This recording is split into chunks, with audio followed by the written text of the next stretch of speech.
सप्रेम नमन दोस्तों, मैं आपका हार्दिक अभिनंदन करता हूँ आपके अपने YouTube channel life is a mystery. सप्रेम नमन साथियों, मैं आपका हार्दिक अभिनंदन करता हूँ नवरात्रि की इस पावन बेला। साथियों, नवरात्रे चल रहे हैं और नवरात्रों के बारे में कुछ बात करने के लिए आज मैंने इस समय को चुना।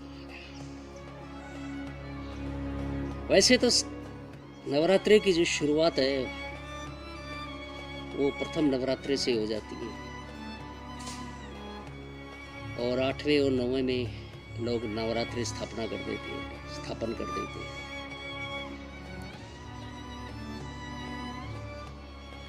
और वैसे तो नवरात्रि जो है हर संक्रमण काल में आते हैं। जैसे ऋतु परिवर्तन होता है, मौसम के बदलाव के समय नवरात्रि का समय माना गया है। और ये जो 4 नवरात्रे, 2 गुप्त नवरात्रे होते हैं और इसी नवरात्रि को संसार में ज्यादा माना जाता है। दोस्तों, नवरात्रि का जो अर्थ है, शब्द की अगर हम गहराई में जाएं तो नवरात्र, अब इससे कोई ये भी सोच लेता है कि 9 नवरात्रे होते हैं, या इससे कोई ये भी अर्थ लगा लेता है कि नई रात्रि। अब अगर 9 रात्रि होती तो संस्कृत से अगर शब्द लिया जाए, अगर 9 रात्रि होती तो वो नवम रात्रि कहते हैं। तो साथियों, नवरात्रि का जो मैं अर्थ समझता हूँ अपने भीतर की गहराइयों में, अपने अनुभवों से, तो नई रात्रि होती है। यानी हर रात्रि नई रात्रि, इसका 9 से कोई भी संबंध नहीं है। और साथियों, 9 से ऐसे संबंध नहीं है जो हमारा कैलेंडर जो चलता है, ये जो कैलेंडर है चांद के ऊपर डिपेंड है, चंद्र की कलाओं के ऊपर डिपेंड है। जैसे जैसे चंद्र घटता है, चंद्र बढ़ता है,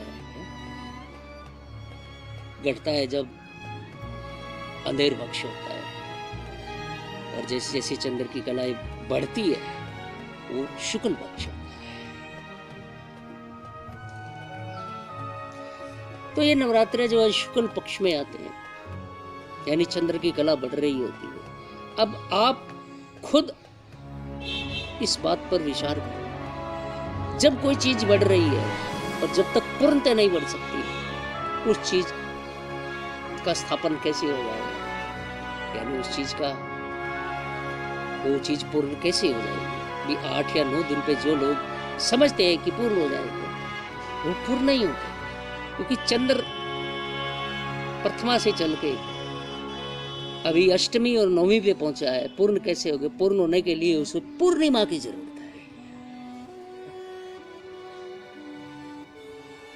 और जब पूर्णिमा होती है उसी दिन फाइनल नवरात्रि होता है, उसी दिन वो रात्रि क्या। लेकिन अब ये कैसे अष्टमी नवमी पर रोक दिया गया, और जो लोग गहरी साधनाएं करते हैं क्या, उन्हें तो ये अनुभव है कि हाँ, अब कोई चंद्र से संबंधित कोई कला है वो चलती है तो पूर्णिमा कोई पूर्ण होती है। तो नवरात्रि 8 या 9 नहीं, पूरे 15 होते हैं। साथियों, ये जो कंसेप्ट है 9 का, ये हमारे भारत के दर्शन शास्त्र में, फिलोसफी में बहुत बैठता है, और बहुत विचार करके हमारे ऋषि मुनियों ने इस कंसेप्ट को क्या, इस सूत्र को, समीकरण को क्या जीवन में उतारा। जैसे अब 9 नवरात्रे भी करते तो 9 का आंकड़ा, अगर 15 करोगे तो 5 और 1 6 का आंकड़ा होगा, तो 3 6 9 ये चलेगा। जैसे माला के मन के 108 यानी 8 + 1 9। अब जैसे ये संतों महात्माओं की उपाधि दी जाती है, जैसे लिखा होता है 1008, तो उसका मतलब यही होता है 1 + 8 को जोड़ेंगे तो 9। तो ये 3 6 9 का कंसेप्ट है, ये पूरे विश्व में चलता है क्या। जो लोग जानते हैं इस रहस्य को, वो जानते हैं और उसी के अनुसार अनुभव करते हैं। तो साथियों, आज का विषय नवरात्रि है और नवरात्रि पे ही अपनी चर्चा जारी। तो जो नवरात्रि जो है, नई रात्रि जो है, 15 नई रात्रि होती है,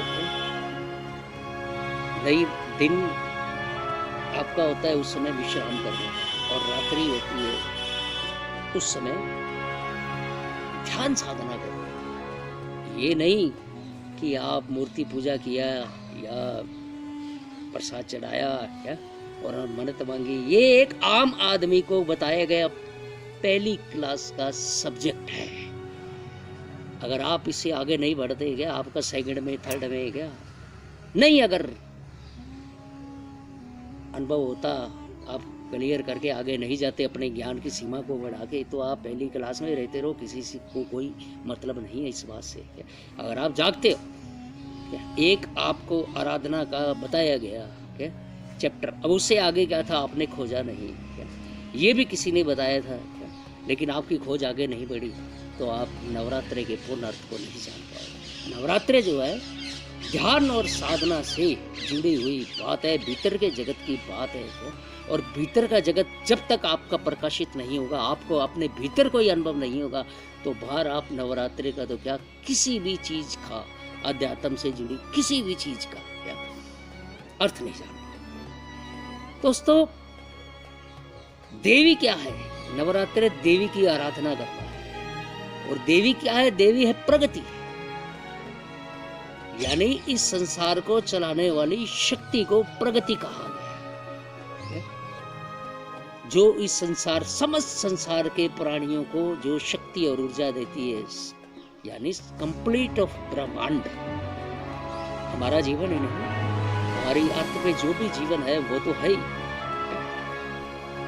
जो हमारी दर्शन शास्त्र में जो बातें निकल के आती है कि इस संसार को चलाने वाली शक्ति को हमने शक्ति कहा, दुर्गा कहा या महाकाली कहा, या अनेक नाम है। नाम से कोई मतलब, नाम जितने मर्जी रख दो। आप 50 किलोमीटर पे जाते हो क्या, हमारी भाषा चेंज हो जाती है, शब्दों के अर्थ बदल जाते हैं। हिंदुस्तान का समीकरण ही ऐसा है क्या, यहाँ एक नहीं आपको हजारों देवियां मिलेगी क्या।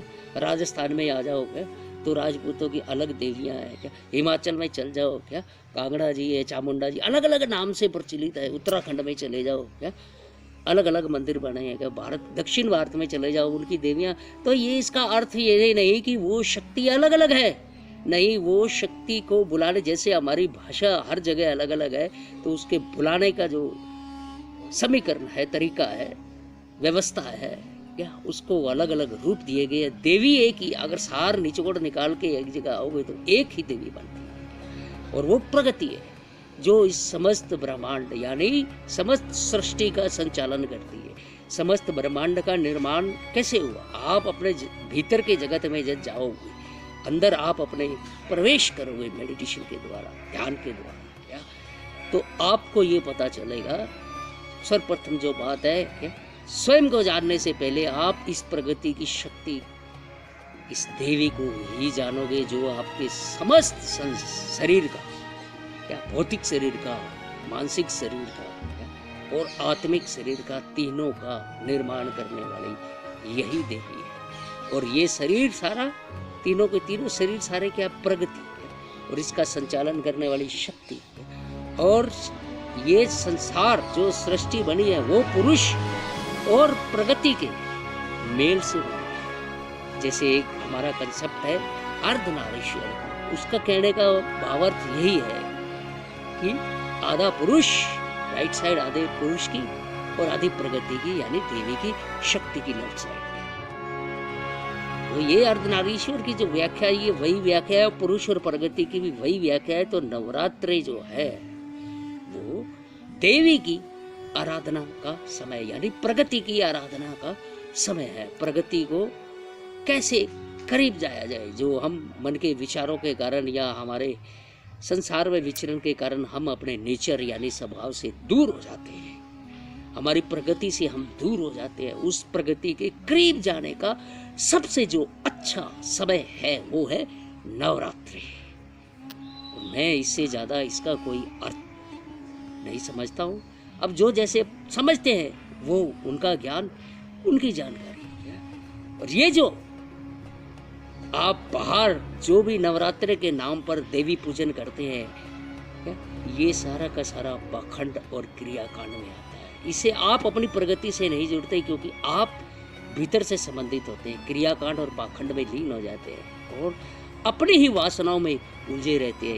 ये नहीं दोस्तों, प्रगति, और जब आप प्रगति के करीब जाते हो यानी अपनी जो भी भीतर है, चेतना है या आत्मा है जिस नाम से भी विख्यात है, और इस शरीर का संपूर्ण संचालन शारीरिक, मानसिक और आत्मिक स्तर पर ये करने वाली ये शक्ति है।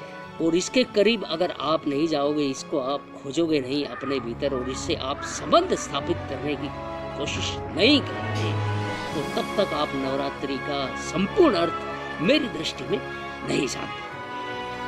साथियों, ये वो बेला है जो आपकी हर रात्रि, ये वो बेला है जो आपकी हर रात्रि को नई रात्रि में बदलने में सक्षम है।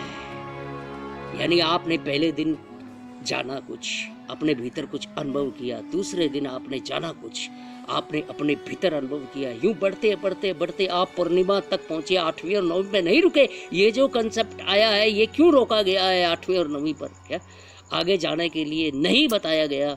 इसका राज मैं नहीं जानता और इस पर चर्चा भी मैं नहीं करना चाहता कि ये आगे के जो नवरात्रे हैं क्या क्यों गुप्त रख दिए गए।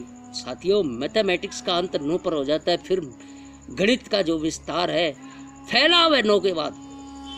क्या मैथमेटिक्स 0 से स्टार्ट होकर 9 पर खत्म होता है, हम 1 से गणना करते हैं और 9 पर अंत करते हैं। उसके बाद गणित तो वही रहता है लेकिन उसका फैलाव हो जाता है, और जब 10 आ जाता है तो उसका जोड़ देखते हैं, 0 + 1 तो 1 आता है। यानी 10वां जो नवरात्र है वो फिर से आपको एक ज़्यादा से शुरुआत होगी, गहरी शुरुआत हो गई, 9 गई, अंत हो गया। फिर जो 11वां नवरात्र है उसका जोड़ आप देखोगे, 1 और 1 2। 12वां नवरात्र है 1 + 2 3।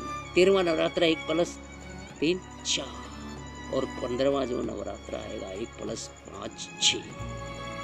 तो ये कंसेप्ट है 9 और 6 का, और बड़ा गहरा अर्थ है, और मैथमेटिक्स से ये ब्रह्मांड चलता है।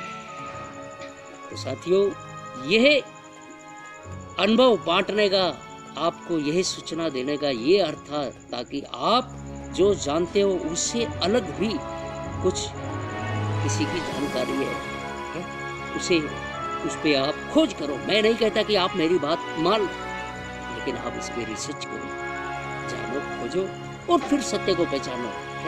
अगर आप मेरे द्वारा बताए गए सत्य को भी अपना सत्य मान लोगे या परम सत्य मान लोगे, तो फिर आप एक माया जाल में उलझ जाओगे। तो साथियों, हर रात्रि नई रात्रि, और उस समय आपको दिन में जो खाना है खाओ या हल्का फुल्का खाओ, जो भी है, लेकिन रात्रि में आप मेडिटेशन करो, सिर्फ ध्यान करो, भीतर अपने सर्चिंग करो।